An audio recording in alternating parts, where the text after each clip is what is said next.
हाँ तो मेरे प्यारे बच्चों, नमस्ते। कैसे हैं आप? बताइए कैसे हैं, क्या हालचाल है? ठीक ठाक हैं? तो हाँ तो मेरे प्यारे बच्चों, आज Ravindra classes, Ravindra online class platform पर आप तमाम बच्चों का चंदन वंदन और अभिनंदन है, आदाब है, राधे राधे। मेरे प्यारे बच्चों, छात्र एवं छात्राओं, जैसा कि आप जान रहे हैं, आज मैं क्लास 12 के हिंदी के काव्यखंड के पहले पाठ करवत के कवि का परिचय लाया हूँ। और हमारे बोर्ड पर से आज की क्लास से एक भी प्रश्न बाहर नहीं जाएंगे, चाहे वो कॉलेज टेस्ट हो या आपका बोर्ड टेस्ट हो। सारे प्रश्न इसी में से पूछे जाने हैं, MCQ।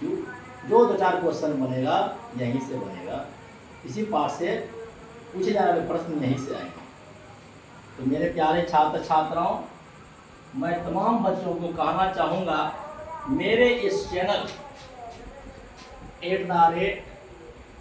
@रविंद्र क्लासेस -980 इस चैनल को अपने दोस्तों के बीच अधिक से अधिक जितना हो सके शेयर कर दें, सब्सक्राइब करें और लाइक करें। तो मेरे प्यारे बच्चों, आज का क्लास मैं स्टार्ट कर रहा हूं एक प्यारा सा मोटिवेशन के साथ। बहुत प्यारा सा मोटिवेशन है, इसको देखा जाए मेरे दोस्त। धीरज रखें, धीरज रखें, क्योंकि हर नया परिवर्तन आसान होने से पहले मुश्किल हुआ करता है। मेरे प्यारे दोस्त, एक बार और सुना जाए, धीरज रखें, क्योंकि हर नया परिवर्तन आसान होने से पहले मुश्किल हुआ करता है। मेरे दोस्त, इस प्यारा सा कोटेशन के साथ मैं आज का अपना क्लास आरंभ करूंगा। और आज का क्लास जो हमारा होगा मेरे दोस्त, एक छोटा सा शायरी के साथ होगा। शिक्षा ही है गौरव हमारा, शिक्षा ही है गौरव हमारा, शिक्षा ही हमारी शान है, शिक्षा ही है स्वाभिमान हमारा, शिक्षा ही हमारी पहचान है।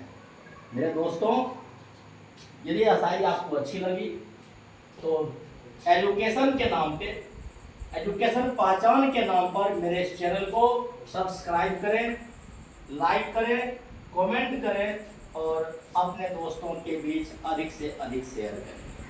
तो मेरे दोस्त, यहाँ देखिए, बिहार इंटर परीक्षा 2027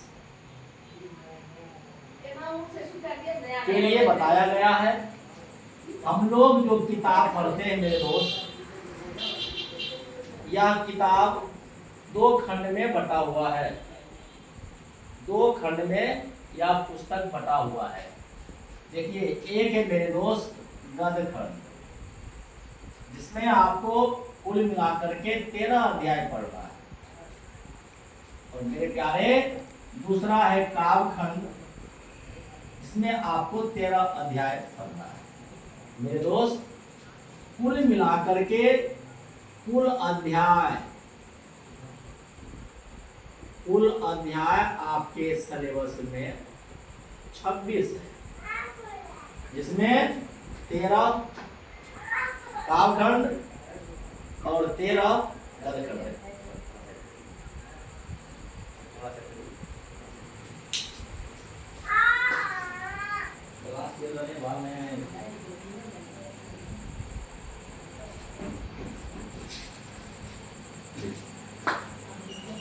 तो आप जो प्रश्न देंगे मेरे प्यारे बच्चे, प्रश्न पत्र देने जाएंगे, उसमें आपसे कुल मिलाकर के 100 ऑब्जेक्टिव क्वेश्चन पूछे जाएंगे, जिसमें कि 50 प्रश्न ऐसे होंगे जो लेखक और कवि के परिचय से होगा और 50 प्रश्न ग्रामर सेक्शन से होगा। तो मैं इस कड़ी में आपको आज देखिए मेरा हेडलाइन कवि का परिचय करवाने जा रहा हूँ। काव्य खंड में अध्याय नंबर 1 है मेरे दोस्त। मैं अब चैप्टर शुरू करूंगा और एक बार मैं पुनः गुजारिश करना चाहूंगा, आप लोग अधिक से अधिक मेरे इस चैनल को सब्सक्राइब करें, अपने दोस्तों के बीच जितना हो उतना शेयर करें, पूरे फैला दें दोस्तों के बीच, और लाइक करें, कमेंट करें। हाँ तो मेरे प्यारे दोस्त, आइए पहला शीर्षक है, पहला चैप्टर देखते हैं, अध्याय नंबर 1 मेरे दोस्त। शीर्षक का नाम है मेरे प्यारे करवक। शीर्षक का नाम है मेरे दोस्त, पहला चैप्टर काव्य खंड में मेरे प्यारे करवक। बोलो पहला चैप्टर कौन सा हुआ? करवक। वाह। आइए मेरे दोस्त कवि का नाम देखते हैं। कवि का नाम, करवक के कवि कौन है मेरे प्यारे? मलिक मोहम्मद जायसी। नाम ज्यादा बड़ा तो नहीं है दोस्त।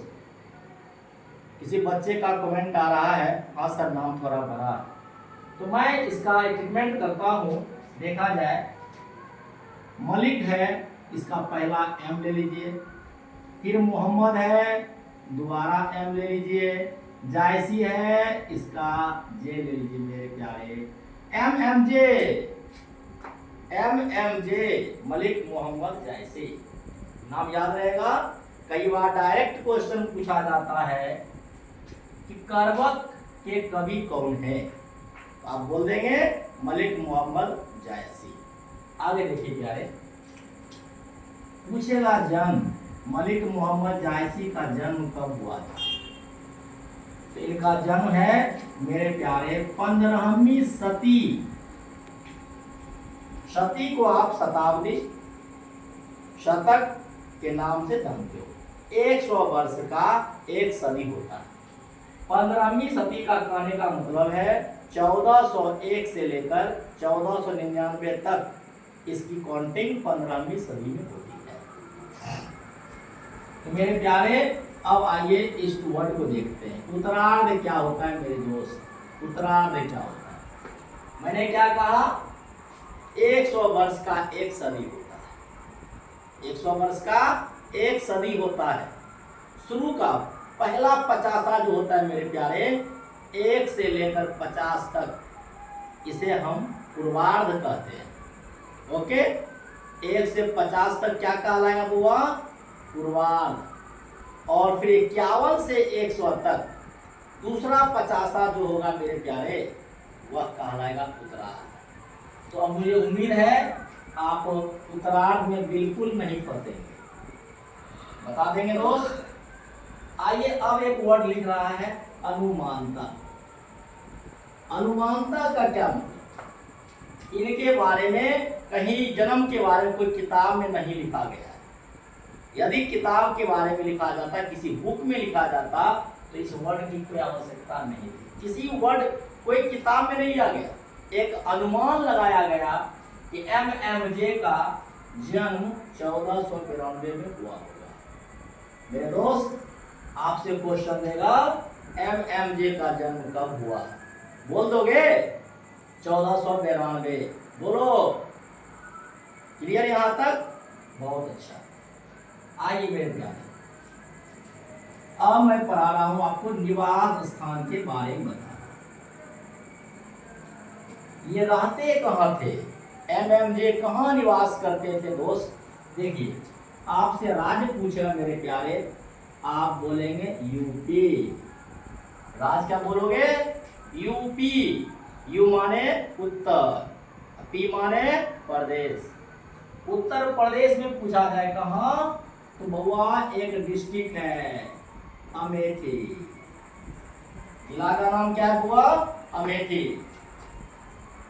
और बता दें आपको, अमेठी एक ऐसा जगह है, अगर जरा पॉलिटिक्स की बात करें, यह कांग्रेस का सबसे बड़ा गढ़ है।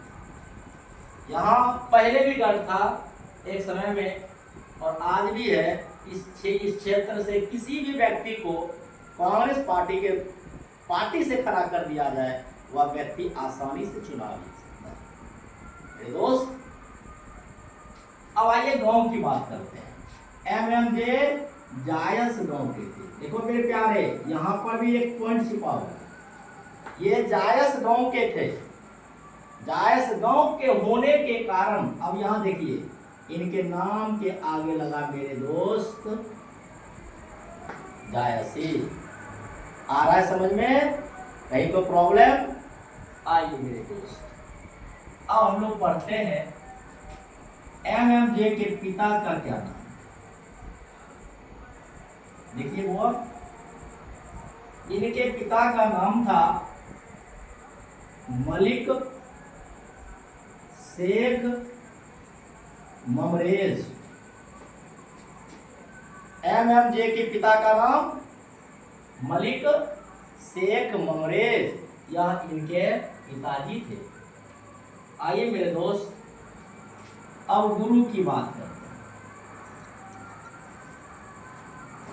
मलिक मोहम्मद जायसी को ये दो गुरु थे, इन्होंने दो गुरु से शिक्षा प्राप्त किया। एक गुरु का नाम देखिए मेरे दोस्त, सूफी संत, दिख रहा होगा, देखिए प्यार से देखिए, सूफी संत शेख मोहिदी। सूफी संत शेख मोहिदी। और दूसरे गुरु का नाम था मेरे दोस्त सैयद अशरफ जहांगीर। आया समझ में? कोई प्रॉब्लम कहीं से? अब आइए बात करते हैं बुआ वृत्ति की।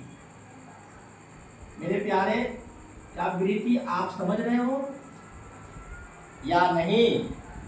मेरे कुछ भोले वाले बच्चे का कहना है कि नहीं सर। तो आप याद रखिए, वृत्ति का मतलब होता है मेरे दोस्त पेशा। क्या होगा? पेशा। आइए जरा बात करते हैं। आरंभ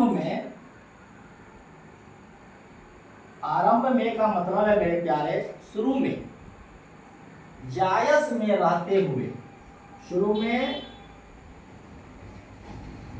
जायस में रहते हुए MMJ मलिक मोहम्मद जायसी जब अपने गांव में रहते थे, जायस गांव में रहते थे मेरे दोस्त, तो इस समय ये किसानी करते थे। क्या आपको किसानी समझ में आ रहा है क्या?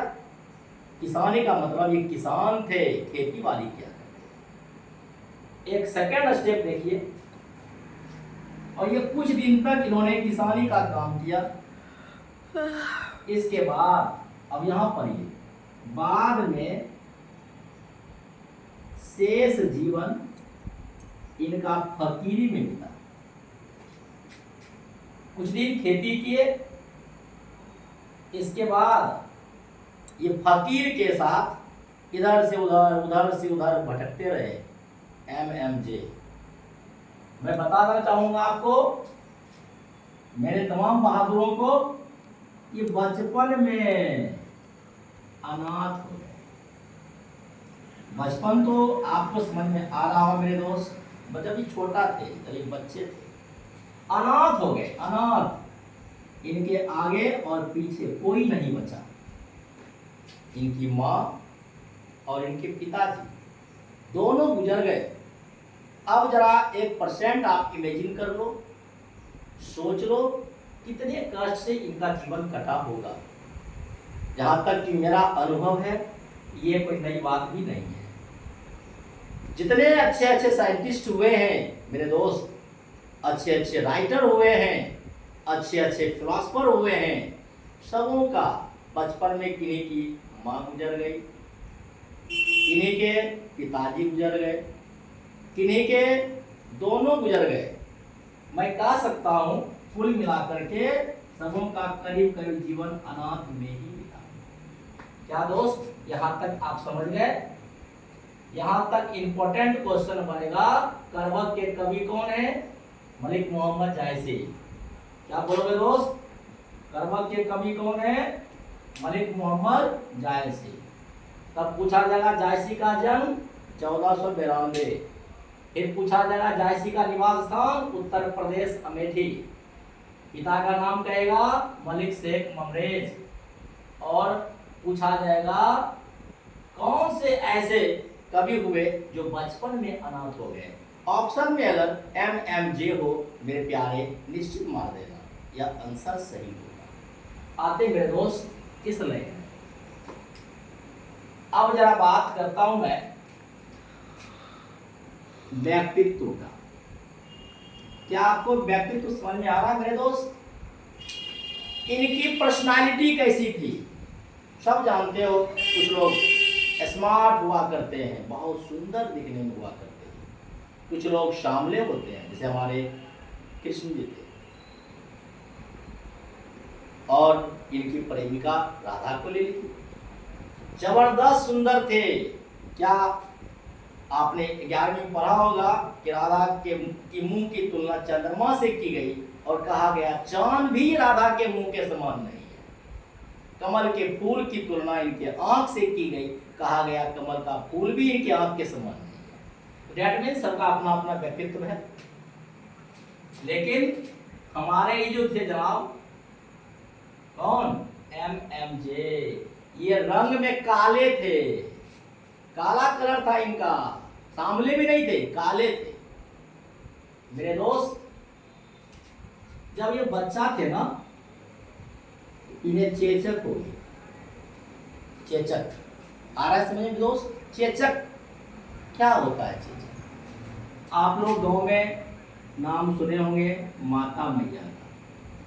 आज भी इतना अंधविश्वास है, अभी भी गांव जाओगे ना, अगर किसी जनाब को हो जाए तो कहा जाता है कि गोसाई बाबा रह गई, और बहुत सत्कार होता है।